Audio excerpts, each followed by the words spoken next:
para conversar hoje a respeito do ensino de filosofia no Brasil, a partir da sua reintrodução nas escolas públicas e particulares de todo o país. Nós temos dois convidados. Primeiro, o professor João Carlos Salles, da Universidade Federal da Bahia, doutor em filosofia pela Unicamp, pesquisador na área de ensino de filosofia, além de um dos autores também das orientações curriculares nacionais e pesquisador na área de filosofia da linguagem, entre outras coisas. E também o professor Marcelo Guimarães, que é mestre em filosofia pela Universidade Federal do Rio de Janeiro, doutorando em educação e professor do Colégio Pedro II, professor de ensino médio de filosofia. Bom, professores, a filosofia, a reintrodução da filosofia hoje no ensino médio, ela se dá de maneira, através de várias etapas, Até 2011, todo o ensino médio de todo o país passa a ter a obrigatoriedade da presença da disciplina filosofia nas grades curriculares, o que significa a introdução da formação de filosofia para mais de 8 milhões de alunos no país todo. Acho que a pergunta fundamental que se coloca nesse contexto é qual é o impacto dessa introdução da filosofia, de um lado, para a própria filosofia, para a identidade dela no debate nacional, no contexto nacional, e de outro lado, para a própria prática, para a prática do ensino de filosofia, como ela se dá hoje nessas escolas. Nossa experiência é uma experiência situada e ela certamente será transformada por esse processo de enorme ampliação do ensino de filosofia. João Carlos, o que você vê sobre esses problemas que estão colocados dessa perspectiva? Eu vejo que enfrentamos um grande desafio, ou seja, a implantação é uma vitória, uma conquista, mas com isso começam os problemas. Em primeiro lugar, o centro da questão é a formação do professor. O professor vai para o ensino médio, professor formado na licenciatura, entretanto, ele encontra na universidade um ambiente que não pensava a educação no ensino médio, um ambiente que se fortaleceu pensando a pesquisa. Inclusive pela própria ausência do ensino de filosofia no ensino médio, fez com que os expedientes nossos, a nossa maneira de formação se voltasse para pensar aquele produtor de textos, produtor de papers, pesquisador de programas de pós-graduação e não alguém refletindo sobre a especificidade do ensino de filosofia. São graduações mais voltadas para a pós-graduação do que para o cotidiano. Sem dúvida, sem dúvida. Isso cria uma certa cisão, que pode ser revertida agora. Mas aí, por exemplo, nós precisamos ter uma forma de avaliação da qualidade do trabalho do docente nas pós-graduações e nas graduações fortes do país, que valorizem também a preparação de professores e não apenas a preparação de pesquisadores. Essa é uma cisão que nós temos que enfrentar. Sobre isso, inclusive, dados da CAPES a respeito de 2009 indicam que nós temos hoje um pouco mais de 31 mil professores de filosofia atuando no país, com um porém, apenas 25% disso aproximadamente tem formação específica em filosofia para atuar, o que mostra uma carência de profissionais. E, segundo os próprios dados da CAPES, a necessidade hoje seria de quase 110 mil professores. Quer dizer, há uma distância muito grande nisso tudo. Como é que você vê as dificuldades, Marcelo, nesse contexto de implementação da filosofia? Um problema também que está em questão é o fato de que no ensino médio a gente tem que dar aula para alunos que a grande maioria dos alunos não vai seguir a carreira de profissional em filosofia, então ele talvez tenha contato com a filosofia como uma disciplina apenas na escola. Então é preciso, os professores vão ter que encontrar maneiras de fazer a filosofia fazer sentido para esse público, que são pessoas que não vão estar necessariamente interessadas em aprofundar o conteúdo filosófico para além do que vai ser dado na escola. Você está vinculado a uma experiência de ensino de filosofia já há bastante tempo, Marcelo? Há 12 anos. Você tem uma experiência nessa área que é uma experiência rara na medida em que você dava aulas de filosofia numa escola pública, que é o Colégio Pedro II, no momento que a filosofia estava ausente, inclusive, de modo geral, do ensino médio. Acho que você aponta a maior dificuldade que está colocada é uma certa falta de cultura de ensino filosófico nesse contexto que está colocado. Sim. Como que é essa experiência que você tem lá, de relação com o aluno, de contexto, a partir da qual a gente pode pensar as dificuldades que estão colocadas para esse futuro próximo? A experiência é sempre muito diversa. Às vezes, de uma turma para outra, já tem diferenças imensas na maneira como você precisa abordar, como você precisa chegar junto dos alunos, se aproximar, trazer a filosofia, fazer o convite para eles, para se aproximarem da disciplina. Então, no Colégio Pedro II, a gente tem uma média de 15 professores trabalhando todo ano, e o que dá, na verdade, várias maneiras de abordar a disciplina e de trabalhar com os alunos. É interessante, eu penso que, principalmente nos primeiros anos da implantação da filosofia na escola, é interessante a gente estar atento para a diversidade que pode ter das formas que os professores encontrem de levar a disciplina até os alunos. Agora, uma coisa que eu acho interessante também é que, em geral, em todas as turmas você encontra pelo menos um grupo de alunos que está interessado já quase espontaneamente nas questões que a filosofia coloca.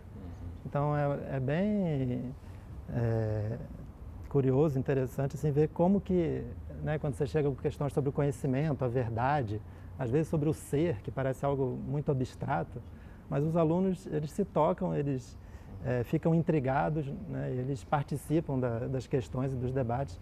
É claro que às vezes para você conduzir um debate, para conduzir um processo de ensino mais cuidadoso, mais rigoroso, isso gera uma série de dificuldades que aí, de fato, cada professor tem que ver em cada sala de aula como resolver.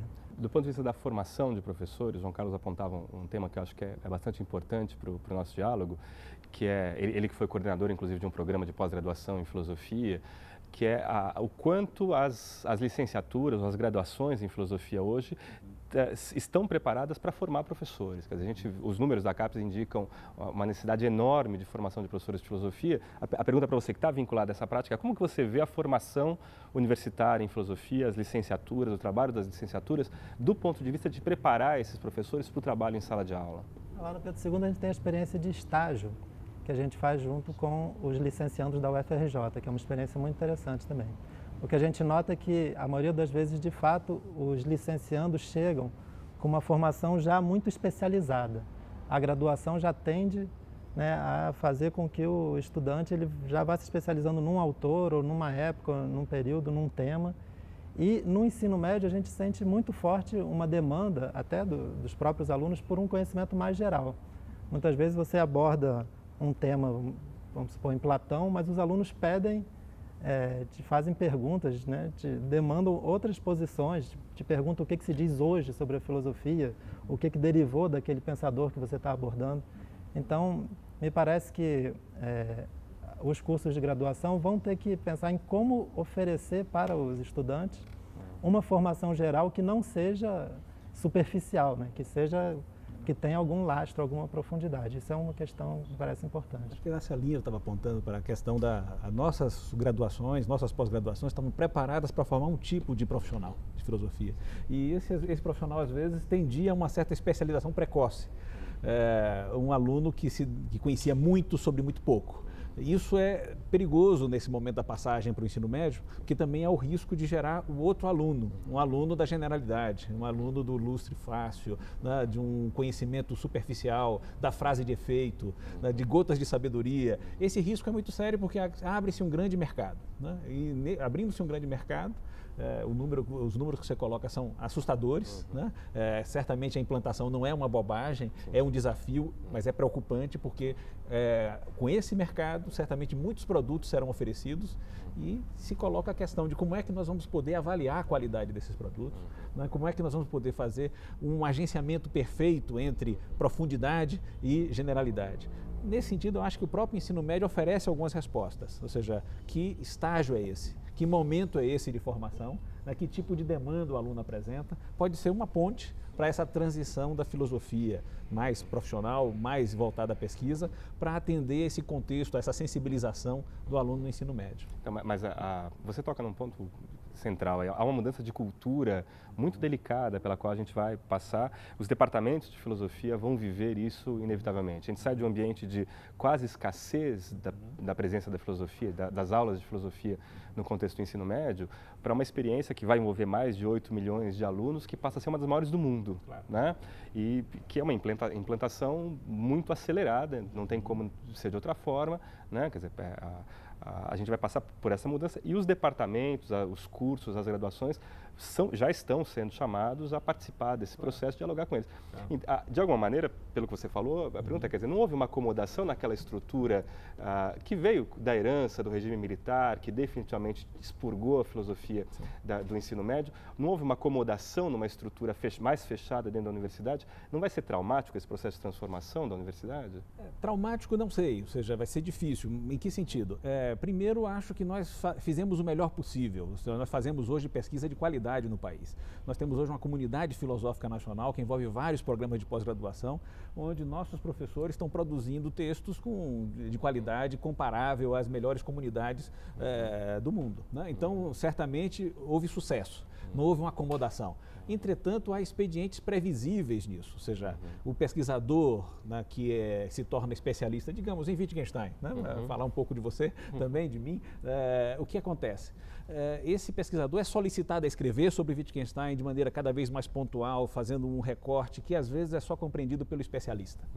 Agora, nós começamos a ser demandados a escrever sobre outros assuntos, a traduzir textos visando um público mais amplo e assim por diante. Ou seja, essa demanda já está atingindo pesquisadores que anteriormente só se voltariam à produção de artigos, de periódicos e a alimentar o próprio sistema de pós-graduação.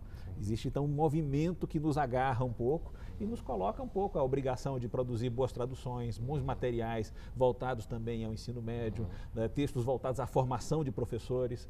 Tá? Esse movimento talvez seja traumático em alguns lugares, mas ele conta com uma base sólida da pós-graduação para que a transição seja de qualidade também. Mas isso implica, inclusive, uma mudança da identidade da filosofia na sociedade hoje, né, no contexto brasileiro. A filosofia ela tem uma certa aura que se construiu nesse período, que está vinculado ao papel dos intelectuais durante o período do regime militar, o período posterior a isso, mas de alguma maneira a filosofia passará a ser conhecida, antes de mais nada, por aquele professor que está dentro da sala de aula, no contato diário com o aluno, o livro que ele leu, e de alguma maneira surge um mercado editorial, quer dizer, essa identidade se transforma, não? Sim, é verdade. Agora pode ser bem sucedida ou mal sucedida. Esse é um problema sério, ou seja, porque o professor, e o Marcelo, que tem experiência no Pedro II grande, sabe que a sala de aula é um desafio, né? Ou seja, a gente enfrenta um público amplo, vasto, e às vezes depende não apenas de materiais, mas de um certo talento, né? Isso é algo que você não pode esquecer. Então, acho que a gente corre um grande risco de fracasso também. E devemos contar com isso, ou seja, há uma certa medida de vitória e uma medida de fracasso. Uma coisa fundamental para isso é que o professor de filosofia não pareça um mago, né, que vai chegar levando um saber ou um certo pensamento crítico que ninguém mais tem. Ele não pode ser aquele professor isolado diante dos outros projetos pedagógicos da escola. É nesse sentido que ele diz, há um certo caminho para fazer essa transição. E acho que um caminho é reconhecer o que é esse ensino médio, o que é que ele oferece de característica fundamental, para aí sim fazer o diálogo da filosofia com os outros professores, os outros conteúdos que estão desafiando a cabeça dos alunos, né? A gente tem uma certa ideia um pouco tosca, né, de que o que interessa ao aluno do ensino médio é somente a sua formação pessoal, psicológica, sexual e assim por diante. O aluno é mais, o aluno tem desafio. Isso que o Marcelo dizia, às vezes ele tem questões próprias sobre o ser, sobre a existência, etc., que podem evocar, né, temas naturais de filosofia. Mas às vezes ele tem questões de ciência que podem ser a ponte para um diálogo com a filosofia. A gente vai precisar muito trabalho para formar bons quadros para esse ensino médio. Ou seja, eu estou dizendo uma coisa particular. Formar um pesquisador para a pós-graduação é mais fácil do que formar professores para o desafio do ensino médio nessa extensão, na extensão do desafio que se coloca para o país. O próprio ensino médio já é um desafio, independentemente da filosofia, né? O próprio ensino médio está em questão hoje em dia, tem discussão sobre, né, o projeto curricular do ensino médio. Eu acho que a filosofia, chegando nesse momento, com essa obrigatoriedade, ela pode colaborar aí nessa discussão, mas não é uma discussão fácil, sem dúvida. Mas nessa experiência consolidada que vocês têm lá no Pedro II, já de bastante tempo, que envolve um número grande de professores, né? É um caso muito singular no contexto brasileiro hoje, esses problemas que o João Carlos coloca, né? Da relação com as outras disciplinas, da presença no contexto escolar, a maneira como se coloca ali a filosofia, do diálogo com esse aluno, né? Na verdade, a gente costuma enfrentar a ideia de que o aluno do ensino médio não vai estar interessado em filosofia. Eu tenho um pouco a ideia contrária disso, não sei qual é a sua experiência. É uma idade em que o aluno te pergunta para que serve isso, mas na verdade tudo que interessa para ele na vida é aquilo que não serve imediatamente para nada. Quer dizer, é um momento de questionamento, de construção. Como é que é essa experiência de vocês? É um momento muito rico, eu acho, para o aluno ter contato com a filosofia. Porque você colocar essas questões mais existenciais, questão da liberdade, questões de ética, de política, em geral, os alunos se interessam, né? Eles estão abertos para isso, eles são muito questionadores, né? Às vezes até a questão de um questionamento que se reduz a ser uma oposição, às vezes é problemático também, mas há um campo ali. E também há muitos alunos que têm um interesse muito forte por ciência, por questões de arte, por questões muito diversas. O ensino médio te permite trabalhar e, às vezes, dependendo da equipe de professores, dependendo do modo como essa equipe se entrosa, é possível fazer trabalhos muito interessantes. Professores de outras áreas. Sim, de outras disciplinas. Aí depende muito da equipe, depende das pessoas que estão ali, depende do modo da abertura e do modo das pessoas se integrarem, mas é possível, né? É claro que existem escolas em situações muito precárias, que aí a dificuldade já é de outra ordem, mas onde há uma condição mínima para se trabalhar, eu acho que é um campo de possibilidade, de oportunidade muito grande. Um ponto que eu acho interessante para os departamentos de filosofia é levar em consideração que já existe uma série de professores trabalhando, em geral, nos departamentos de educação, que trabalham com prática de ensino de filosofia, que em geral são os professores que conduzem os estágios nas escolas. Então seria interessante se os departamentos de filosofia se aproximassem desses professores para aproveitar essa experiência que já existe e para ajudar a tornar a experiência de estágio, né, mais rica, mais produtiva, formativa, num sentido mais consistente. Lá no Colégio Pedro II a gente adotou uma forma de estágio que a gente tenta fazer com que o licenciando fique um ano inteiro acompanhando todas ou quase todas as atividades do professor. E acompanhando, não só observando, mas na medida do possível também participando, né? Sem fazer dele mão de obra barata, que não é o caso, né? Mas que ele tenha uma participação efetiva no planejamento, na discussão, na aplicação, na realização de aulas, na aplicação de exercícios, que a gente entende que esse contato direto com a prática é talvez a maneira que vai dar mais, né, concretamente a dimensão do que é necessário ali no ensino médio.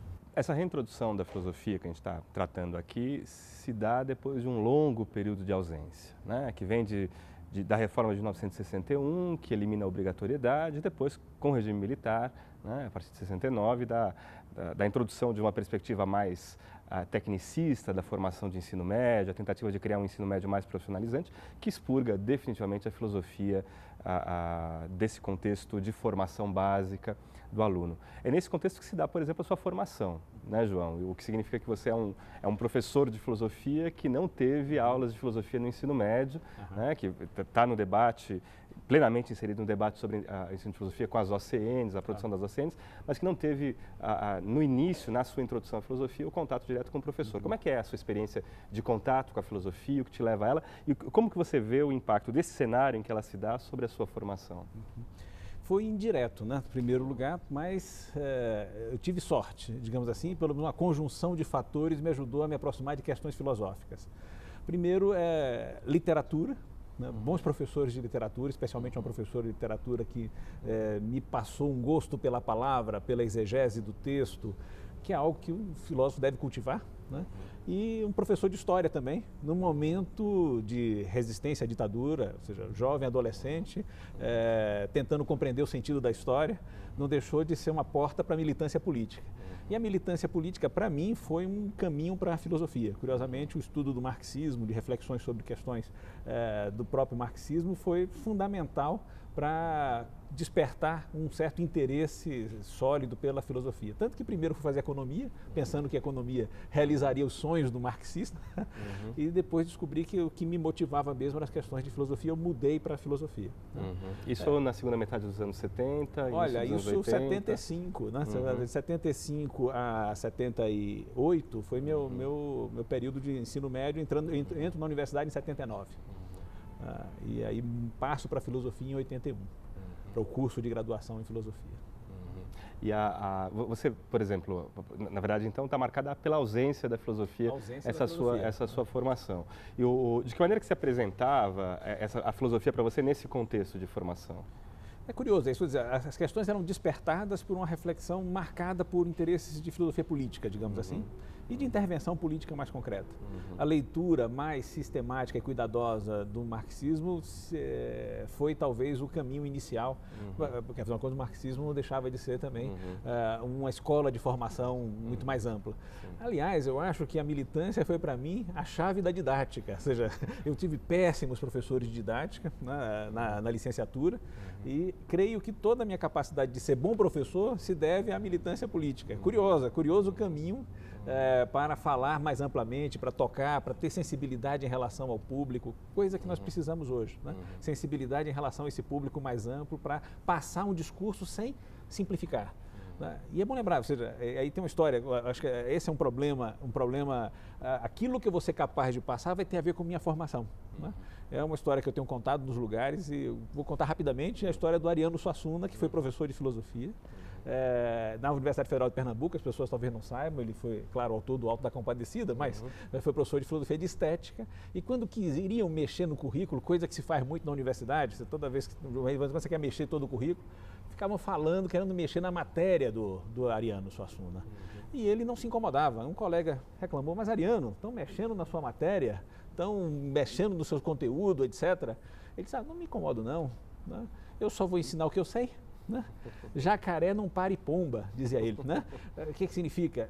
A chave da formação, a capacidade de traduzir alguma coisa, depende da sua formação. É nesse sentido que eu tenho insistido, né, de que o nosso grande desafio é a formação do profissional de filosofia.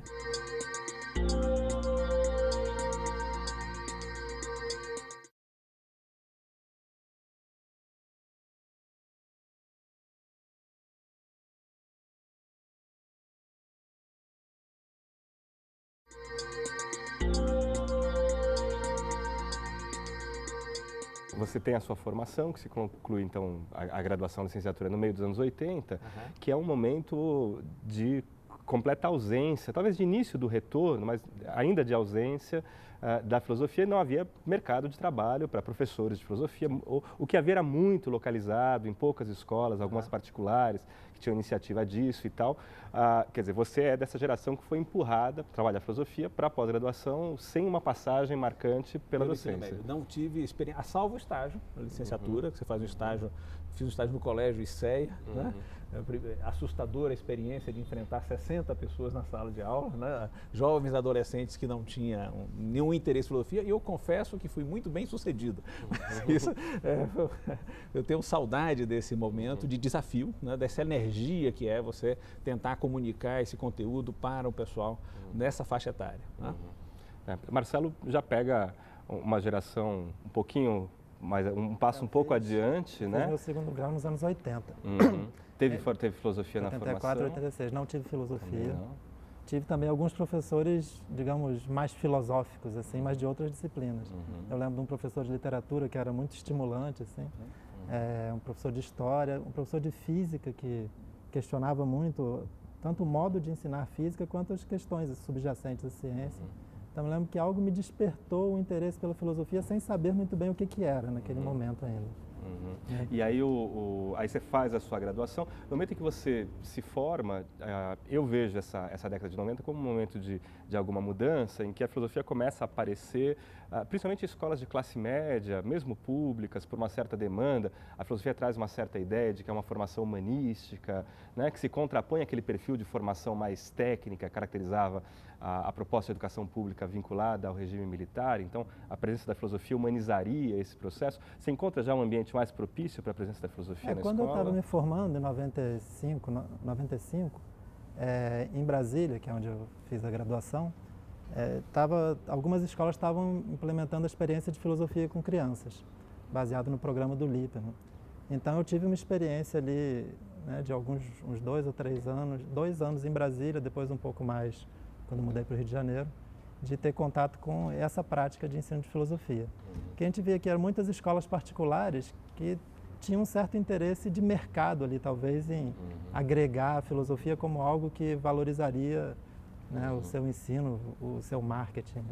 Então, era uma experiência complicada, difícil, mas tinha alguns... No ensino médio? Não, em geral, essa experiência de filosofia com crianças era realmente no primeiro grau, né, que hoje em dia... E a sua entrada na docência de filosofia vai acontecer? E aí eu comecei no Colégio Pedro II em 97. Em Brasília eu tive uma breve experiência no colégio particular no ensino médio, mas foi bem breve, assim, foi quase um prosseguimento do estágio, digamos assim.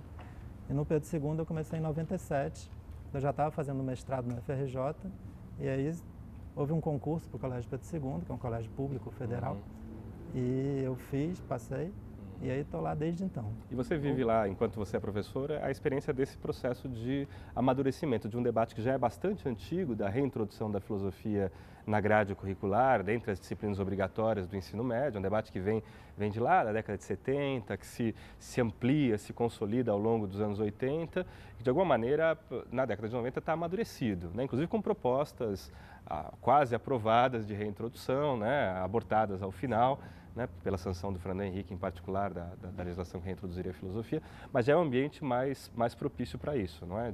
Mas é um ambiente de tensão. O espaço da filosofia na escola é um espaço disputado. Isso pela experiência do Pedro II, que a maior parte dos anos que eu estive lá, a filosofia está em duas séries do ensino médio com 2 tempos semanais. Mas em alguns anos ela foi reduzida para uma série apenas por questões internas do colégio, e muitas vezes a gente percebe a pressão de outras disciplinas querendo ter aquele espaço. Então o espaço da grade horária do ensino médio é muito disputado. Isso é uma questão que eu acho que se coloca hoje também para o modo como a filosofia vai estar presente nas escolas do país. Já que você está pensando um pouco esse período, um período que a filosofia estava ausente, né, do ensino médio, seria interessante situar algo que eu acho que faz parte desse contexto, que é a mudança radical nos departamentos de filosofia do país. Sem essa mudança, talvez hoje não fosse temerário, né, aprovar uma introdução da filosofia no ensino médio. E essa mudança envolve uma profissionalização, uma qualificação dos departamentos, que não necessariamente, em casos individuais, significava melhoria de qualidade, mas, em linhas gerais, você tem uma mudança na composição docente nos departamentos.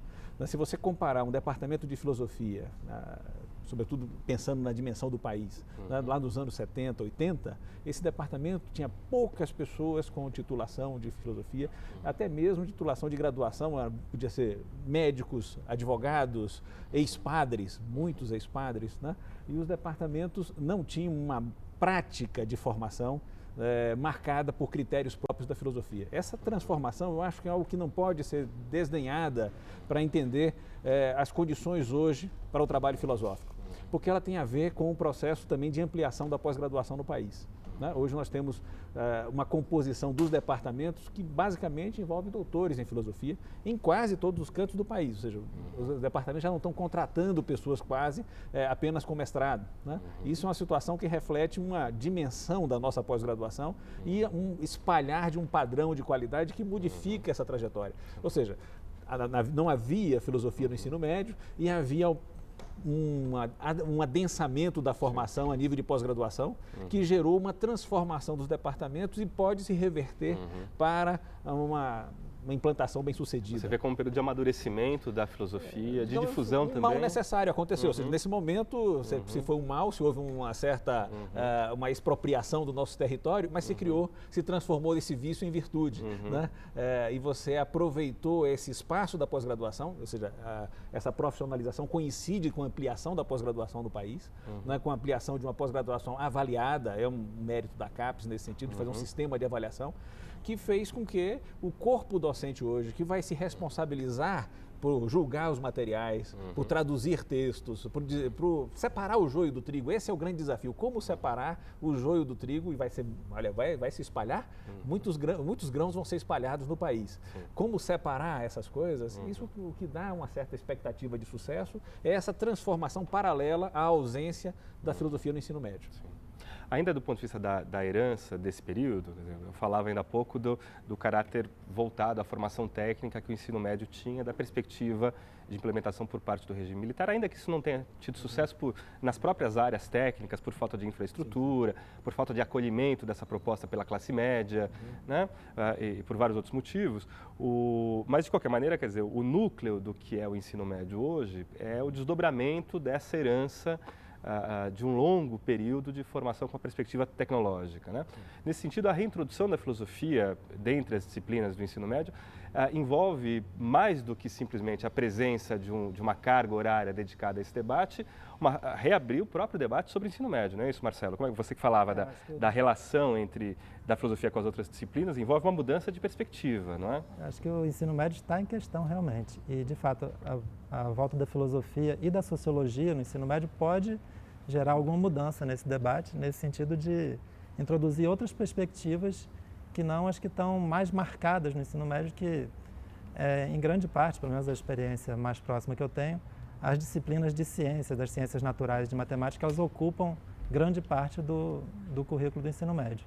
Sem desvalorizar essas disciplinas, cuja formação é muito importante, mas é preciso que haja espaço para outras perspectivas, me parece, né? Então, a filosofia, além de ter, né, diálogo com a área de ciências, das ciências naturais e das matemáticas, ela pode ter diálogos muito interessantes, muito ricos, por exemplo, com a área de linguagens, com disciplinas de língua portuguesa, de literaturas.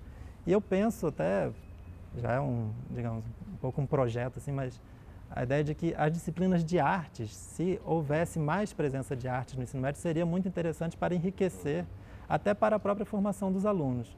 Me parece, por muitas experiências que a gente tem no dia a dia de filosofia, muitas vezes a gente é levado, junto às vezes com outras disciplinas, a propor para os alunos que eles apresentem trabalhos de síntese do conteúdo que foi discutido na forma de apresentações artísticas.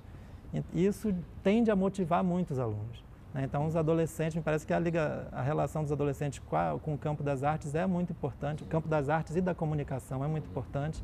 Seria interessante o ensino médio valorizar isso.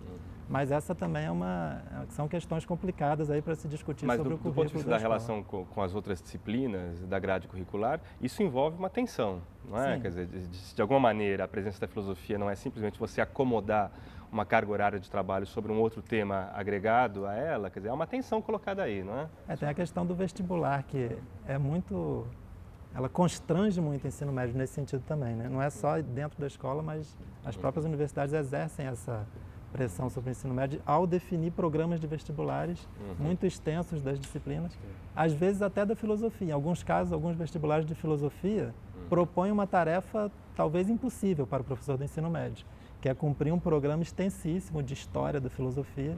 Então, isso tudo precisa ser pensado e discutido.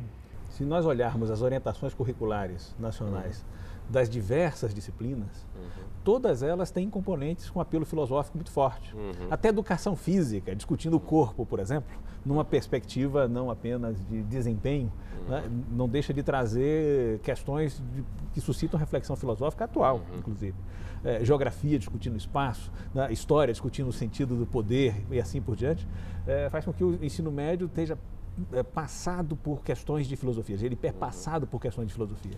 Eu seria mais otimista no sentido de dizer, ou seja, eu não sei se a filosofia é transformadora do ensino médio, eu acho que aí seria pensá-la como uma panaceia que vai resolver toda a indigência de reflexão crítica. Não, ao contrário, eu acho que há uma mudança na própria concepção do ensino médio e as diversas disciplinas estão trazendo questões que fazem com que a presença da filosofia seja mais natural e necessária. Essa é um pouco a diferença. A sua experiência como um dos autores da parte de filosofia das orientações curriculares nacionais é de que ali essa presença da filosofia e o diálogo com as outras áreas é mais consolidado, é mais natural do que a princípio a gente pode esperar que aconteça no cotidiano. Quer dizer, há uma perspectiva colocada pelas OCNs de integração. Sim, sem dúvida. É claro que a gente não pode ir ao ensino médio sem o nosso legado, né? Eu sou contra a ideia simplesmente de que devemos privilegiar somente temas, como se não houvesse um legado próprio da história da filosofia, textos de história da filosofia, aos quais os estudantes não estariam preparados para esse acesso. Isso é falso. Um bom professor bem preparado pode traduzir esses textos, pode fazer com que ele seja um instrumento didático extraordinário. Isso é uma perspectiva muito forte nas OCNs, Sim, né? É uma perspectiva. Esse é um traço fundamental. Há um legado próprio. Nossa competência, nós nos dirigimos ao ensino médio com essa competência, com essa, digamos assim, essa capacidade particular de trabalhar com linguagens, etc., que faz com que a nossa presença seja necessária, porque ela é particular, ela é singular. Ela não se dá apenas por uma questão genérica de interesse, discussão de cidadania, de ética, pura e simplesmente de temas genéricos assim, mas sim por digamos, um conteúdo próprio, uma dinâmica própria. Mas isso é só começo de conversa. As orientações curriculares realmente é um documento que eu acho muito interessante também. Eu acho que essa ênfase no texto filosófico é muito importante, mas às vezes o professor se vê atrapalhado, digamos assim, com a turma de adolescentes que ele encontra na sua frente. Então, sem negar a importância do texto filosófico, como o professor disse, talvez a formação do professor do ensino médio seja até mais difícil que a formação de um pesquisador, porque ele precisa ser capaz de realizar essa ponte, digamos, entre essa tradição, que a gente espera que ele seja o mais bem formado possível, que ele tenha condições de continuar se formando, mas entre fazer a ponte dessa tradição com a experiência, as questões, as ansiedades, as angústias dos adolescentes, né, que são o seu público ali. E isso não é uma questão fácil, de fato. O risco apenas que a gente tem, ou seja, é verdade que há uma carência de cultura menor, né? Hoje o acesso à cultura, a certas informações é muito mais espalhado do que há 20 anos atrás, né? Mas às vezes nós temos a ideia de que nós vamos atingir mais o estudante com um poema do que com um texto filosófico. Sim, mas às vezes fazemos pouca coisa diferente do que um professor de literatura, um bom professor de literatura faria. Esse é o risco que nós corremos, né? De fazer algo que não se distingue, né? Ou que não traz a marca própria da filosofia. Nós estamos apenas dando então emprego a um profissional e não fazendo com que a filosofia chegue ao ensino médio. Esse é um risco a mais. E há textos filosóficos estimulantes e maravilhosos para trabalhar no ensino médio. O professor realmente tem que conseguir saber escolher. Às vezes textos curtos já geram efeitos muito interessantes. João Carlos, as OCNs, né, das quais você participou da elaboração, elas vêm justamente tentar estruturar uma concepção sobre o lugar da filosofia no ensino médio, sobre o papel que ela pode desempenhar nesse contexto de formação do aluno e sobre como seria interessante o trabalho docente, né? Quer dizer, em linhas gerais, quer dizer, qual é a concepção de trabalho docente, quais são os problemas que a proposta das OCNs de filosofia tentam responder ali? Falar primeiro das OCNs em geral, né? Ou seja, elas surgiram de um projeto muito interessante da diretoria da educação básica do MEC, porque chamou as sociedades científicas para dialogar, realizou fóruns para dialogar e, nesse sentido, fez uma ponte entre o melhor da formação profissional nas diversas áreas com a elaboração de textos para o ensino médio. Não era bem assim. Antes, alguns consultores eleitos, ou etc., faziam suas redações. E não, dessa vez não. Houve um processo de consulta ampla, de reuniões pelo país inteiro, que traçar um novo perfil para elas. E aproximaram o conteúdo do ensino médio daquilo que estava sendo feito, realizado como o melhor da formação profissional nas diversas áreas. E aí, nesse sentido, é que foi interessante perceber, primeiro, que as diversas áreas apresentavam questões filosóficas na sua elaboração, tinham demandas filosóficas, mas que resolviam à luz de seus conteúdos. No nosso caso, em filosofia, houve uma atenção especial em pensar um sistema único, digamos assim, um sistema que associasse desde o ensino médio até a formação de doutorado. Ou seja, já que a chave é o professor, já que se trata de ver como o professor vai estar bem formado para dar conta do conteúdo de filosofia, era importante ver em que conteúdos os professores estavam sendo formados efetivamente e traduzir isso nos temas que naturalmente deveriam gerar produtos para o ensino médio. Essa foi a chave básica. Eu acho que esse é o diferencial. Ou seja, elas foram elaboradas tendo em conta o efetivo da formação de filosofia de maneira séria, de qualidade no país. Então, dessa maneira que elas podem fazer, digamos, uma diferença na passagem daquilo que é a formação do licenciado, né, e o controle dos materiais que vão ser utilizados, né? Mas elas dão uma ênfase muito forte, por exemplo, ao debate com a leitura de texto, com o trabalho do texto filosófico propriamente dito e com a especificidade da filosofia. Quer dizer, o que ali se apresenta, da perspectiva das OCNs, se apresenta como a especificidade do trabalho filosófico, da filosofia no contexto do ensino médio? Não, sem dúvida, veja, é claro que seria uma ideia de que o legado da história da filosofia não poderia estar desvencilhado daquilo que nós tratássemos, mas não é uma reprodução de um curso de graduação no ensino médio que está sendo proposto. Ou seja, a ideia de perpassar toda a história da filosofia, isso primeiro seria um trabalho de péssima qualidade, além de ser enfadonho e de afastar completamente os alunos. A ideia foi traduzir esse dia, criar mecanismos, aliás, uma coisa que deve envolver um esforço das secretarias de educação, dos departamentos, dos cursos de filosofia, ou seja, criar condições para ter material, um bom material, farto, né, à disposição da comunidade, de tal sorte que os conteúdos de filosofia estivessem acessíveis para o professor, que usaria esse material à luz da sua formação também. Então, os conteúdos que foram passados não são exclusivos, não são os únicos, mas sugerem essa passagem, né? Desde o texto, desde a leitura do texto clássico até a utilização de materiais que não são estritamente filosofia, mas que podem ser utilizados filosoficamente. Então, não se descarta que se use um filme, né? Mas a sala de aula não é para passar filme simplesmente. Né? Não se descarta que se use um poema, mas a sala de aula de filosofia não é aula simplesmente de literatura, e assim por diante. Ao mesmo tempo, é importante compreender pontes. Eu recomendaria ao professor de filosofia que está numa escola afastada, às vezes isolado, né, brigando para ter mais horas de aula, porque não é brincadeira, ou seja, o ensino médio está sendo disputado por várias disciplinas que desejam estar lá situados. O professor, para ter um certo lugar, ele tem que estar inserido num projeto pedagógico. É muito interessante que ele consiga encontrar pontes com outras disciplinas, né? Um exemplo, né? Biologia, evolucionismo, o debate evolucionismo-criacionismo. Isso faz com que você possa se valer de textos da história da filosofia, por exemplo, um texto de David Hume, sobre diálogo sobre a religião natural, onde ele discute a prova teleológica da existência de Deus, pode ajudar a discutir a teoria da seleção natural, né? Nessa maneira, um tema que ele está aprendendo em biologia, onde ele está aprendendo ali uma certa narrativa da causalidade, uma narrativa de como você pode mostrar que a experiência se ordena não por mero acaso, e você tem explicações para aquilo que pareceria fugir a qualquer ordem, a qualquer regularidade. Você pode trazer esse conhecimento específico que ele tem em biologia para um debate filosófico. Sim. Aí a filosofia não foi um corpo estranho, né? Não surgiu do nada, pode até tornar mais instigante a aula de biologia e vice-versa, o conteúdo de biologia pode despertar um interesse filosófico. É só um exemplo.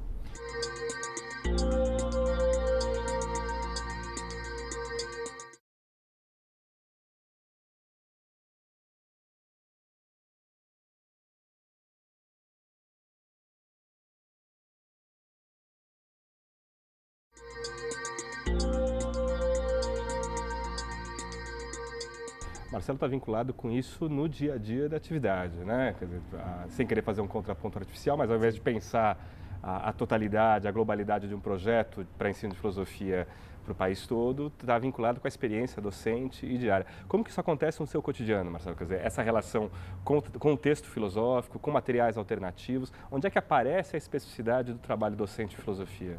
Então, no Colégio Pedro II, a gente tenta também adotar essa perspectiva de que o texto filosófico é fundamental. Então, nós tentamos trabalhar sempre tendo como referência um texto filosófico para cada unidade do programa, né? Lá, atualmente, são trimestres, então a gente tenta em cada trimestre ter um ou mais textos filosóficos de referência e desenvolver um trabalho relacionado com eles. E aí, usando todos os recursos que forem necessários e possíveis, né? Usando, se for necessário usar filmes, se for necessário realizar debates, fazer produção de texto com os alunos, fazer os alunos se manifestarem sobre aqueles textos que nós lemos, ler os textos dos próprios alunos, o professor produzir textos, produzir expressões teatrais, etc, etc. Então, eu acho que, na verdade, cada turma, cada sala de aula é um desafio novo. Então, mas o trabalho com texto, o trabalho filosófico com texto, ele guarda uma especificidade, não é? Porque muitas vezes se confunde a aula de filosofia como um espaço de debate solto, de sobreposição de opiniões. Como é que se lida com isso no contexto da sala de aula? Isso é um processo, né? É sempre um processo, mas que a gente tenta sempre aprofundar e tornar mais rigoroso o trabalho com o conceito, o trabalho com os argumentos, a compreensão das perspectivas filosóficas que são enunciadas em cada texto. Mas esse é sempre um processo e não posso dizer que é a garantia que você realize assim, grandes passos com uma turma de ensino médio, dependendo das condições que você tem. Acho que é uma tentativa mesmo, cada professor tem que experimentar com sua turma as maneiras de ir desenvolvendo o trabalho especificamente filosófico. É isso, para a gente não ficar numa noção de crítica, que seja apenas uma noção vaga de crítica, sem ser capaz de especificar mais o que significa uma perspectiva crítica, uma certa perspectiva crítica em filosofia. Né? Mas aí a gente tem, nesse contexto de ensino médio e da presença desse trabalho filosófico, é confrontado o rigor ao qual a gente está habituado no contexto da formação acadêmica tradicional. Você tem falado ao longo da nossa conversa, o João Carlos também, de que o trabalho docente ele envolve, de um lado, essa formação filosófica, mas há algo mais, há um certo saber pedagógico aí envolvido. O que é necessário, que não está especialmente vinculado à formação de filosofia, para esse trabalho docente? Onde é que isso aparece? Acho que aparece talvez em muitos lugares. Acho que tem essa questão da sensibilidade para o público com o qual você está tratando, porque para que a aula de filosofia não se torne também, digamos, que o professor não se coloque numa posição de apenas enunciar, fazer uma exposição filosófica sem que os alunos de fato estejam aproveitando. Isso pode acontecer, às vezes em algumas situações o professor faz uma bela exposição, mas os alunos estão completamente distantes daquilo que está sendo falado, respondem um pouco ao modo que acontece muitas vezes na escola, um pouco mecanicamente, né? Se cria ali um ambiente um pouco artificial. É preciso ter cuidado com isso também.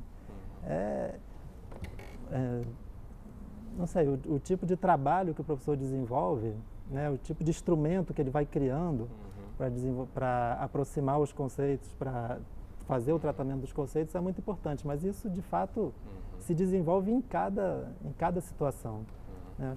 Mais uma vez, eu acho que nesse ponto você tem razão, ou seja, uma certa sensibilidade do professor ao específico da situação em que ele vai precisar mostrar competência filosófica. Ou seja, uma coisa é uma aula, outra coisa é uma comunicação, ou uma palestra. O professor bem formado, ele é capaz de lidar com vários instrumentos muito distintos, todo um repertório. Ele não é apenas aquele que escreve papers ou prestações de conta, né, ou relatórios, né, mas é alguém... É muito pouco filosóficos. Às vezes são pouco filosóficos, mas que fazem parte até de um certo negócio da filosofia, ou seja, você tem que lidar com agências de fomento, você tem que solicitar bolsas para alunos seus de iniciação científica e coisas desse tipo, mas você tem que ser capaz de fazer aula. Né? E aqui é só um detalhe, para boa aula não é utilização de manuais. Tá? Ou seja, é claro que vão se produzir muitos manuais. É evidente que até livros didáticos vão ser adquiridos aos montes, né? Inclusive pelo MEC, etc. O que significa isso? Significa que se o professor estiver bitolado ao manual, né, ele está contrário àquilo que são as orientações curriculares. Quando nós colocamos conteúdos nas orientações curriculares, nós não pensamos que esse conteúdo seria resolvido, né, esse conjunto de conteúdos seria resolvido em vários capítulos de um manual. Né? Onde o professor começa no primeiro ano dando aqueles assuntos e vai seguindo e assim por diante. A ideia é que ele se valesse de sua formação, né, e fosse capaz de, com a sua formação, fazer um projeto próprio, porque somente assim ele vai realizar em sala de aula uma experiência filosófica autêntica, que é sempre diferente de sala para sala, é diferente de professor para professor. Seria uma tragédia, né? Imaginar que no país inteiro várias pessoas estivessem ministrando os mesmos conteúdos, porque aí, em vez de ser um processo, imagine só esse quadro, em todos os lugares, não importa a sala que você entre, não importa se o professor foi formado lendo Sartre, Wittgenstein, Marx, etc., se todos tivessem uma mesma didática, isso seria talvez um inferno total, né? Ou seja, um desastre filosófico, porque a filosofia aí, em vez de ser um processo de formação, de reflexão, seria somente mais uma coleta de informações, e essa coleta de informações seria, digamos, decorar certos argumentos, ser capaz de reproduzir certos argumentos. Isso não é o essencial do trabalho filosófico. Mas é algo para se cuidar, porque muita gente tem isso como um ideal de formação no ensino médio muito presente, né? Até que seria um desastre para os adolescentes, né? Para os estudantes, não só os adolescentes, porque o ensino médio envolve também, além dos adolescentes também. Então, eu queria perguntar para vocês a respeito desse estudante, um lugar comum que a gente escuta, inclusive por parte de professores, para falar de adolescente, ou quanto esse seria uma idade, um contexto pouco propício para um debate sólido, estruturado, para a formação. Né? O que vocês pensam do diálogo filosófico, da formação em filosofia, no momento, singularizando ainda mais, no momento específico da adolescência? Quer dizer, esse é um público para a filosofia interessante? Eu acho que é um público muito interessante, apesar de, desde Aristóteles, ele já ter percebido que os adolescentes se deixam levar por suas paixões. Então, de fato, às vezes é difícil você conseguir fazer um debate ou seguir uma linha argumentativa, né, mais densa por um tempo muito longo, mas é um público também que está muito interessado em discutir o que está colocado no mundo, em discutir a própria vida, em pensar a própria vida, Então, até num certo sentido, a filosofia, quando se pensa filosofia, não apenas, digamos, estritamente como uma teoria, mas como ela, pensando as questões da vida prática, uma espécie de sabedoria prática envolvida na disciplina filosofia, ela tende a ser muito rica e muito estimulante para os adolescentes. Eu acho que... E é um momento em que o jovem ele está muito aberto, às vezes, para experimentar diferentes posições. Então, é interessante ele ter contato com diferentes perspectivas filosóficas, até para isso, para, na sua formação, ele ser capaz de perceber que existe essa possibilidade dessa pluralidade de formas de pensar o mundo, de pensar a existência, de pensar o conhecimento, de pensar a ciência.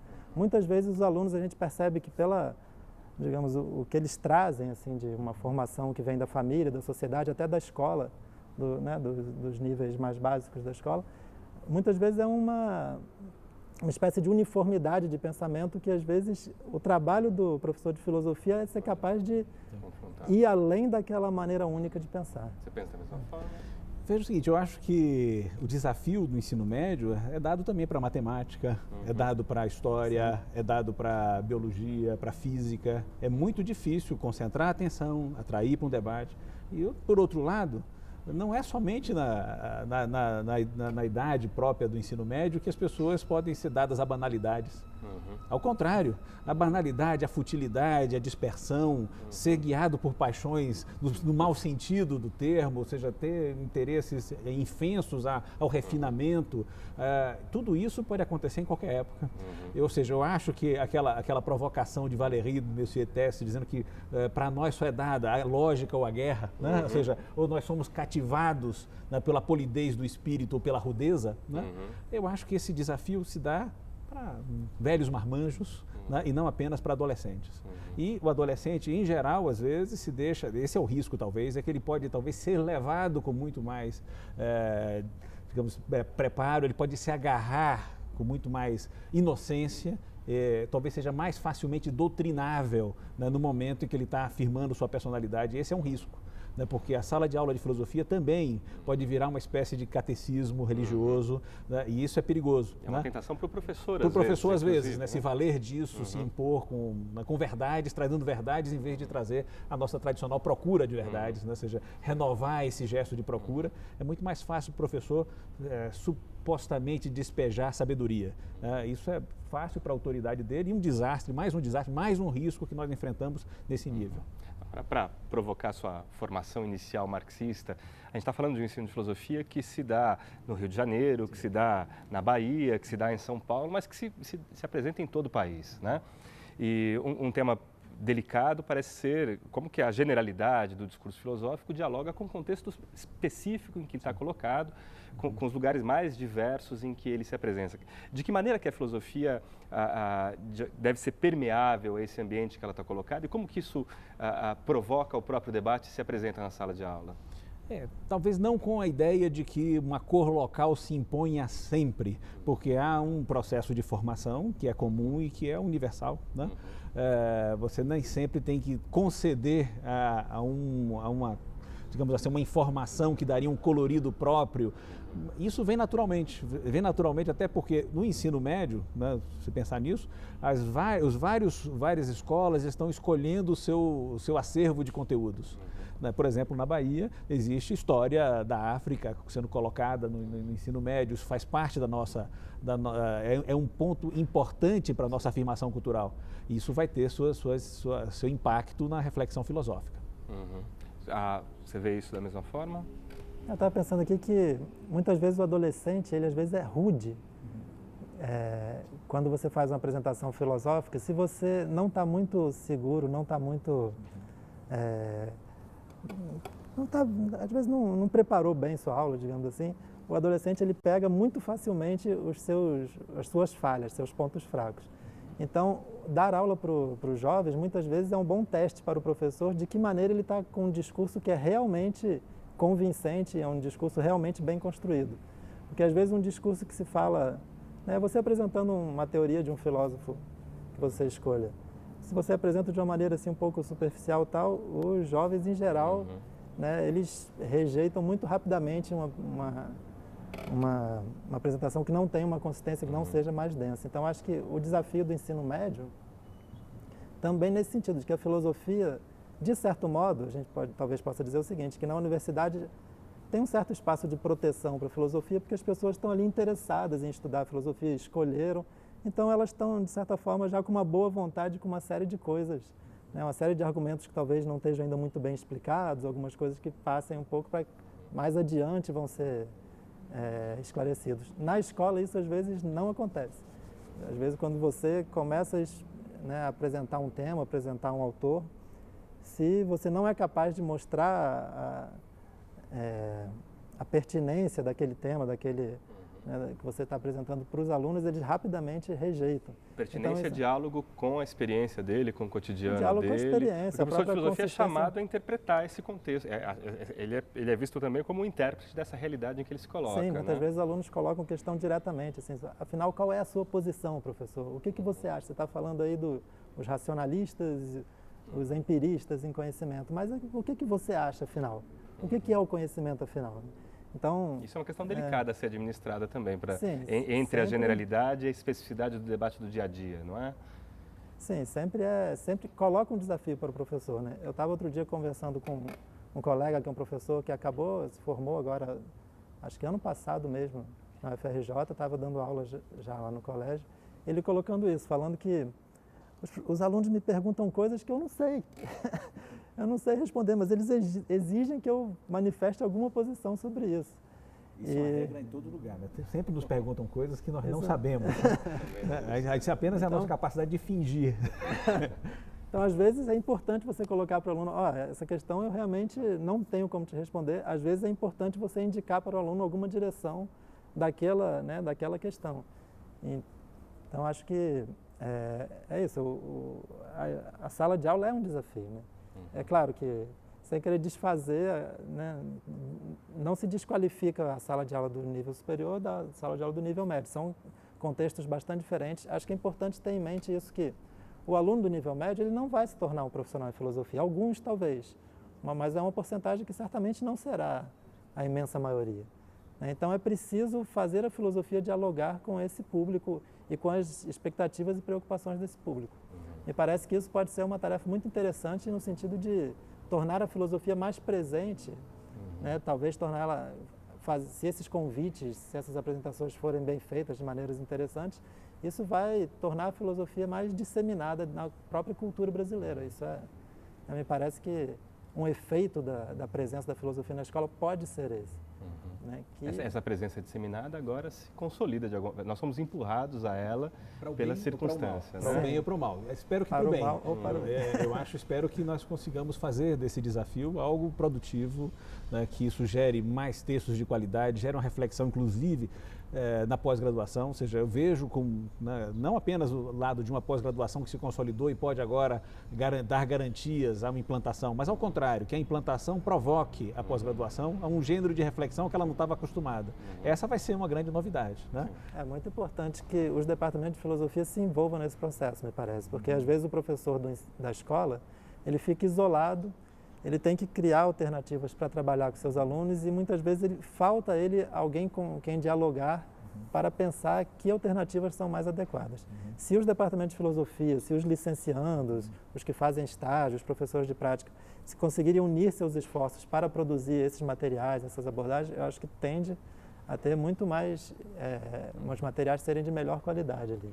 Bom, obrigado aos dois, João Carlos Salles, Marcelo Guimarães, pela conversa. Obrigado.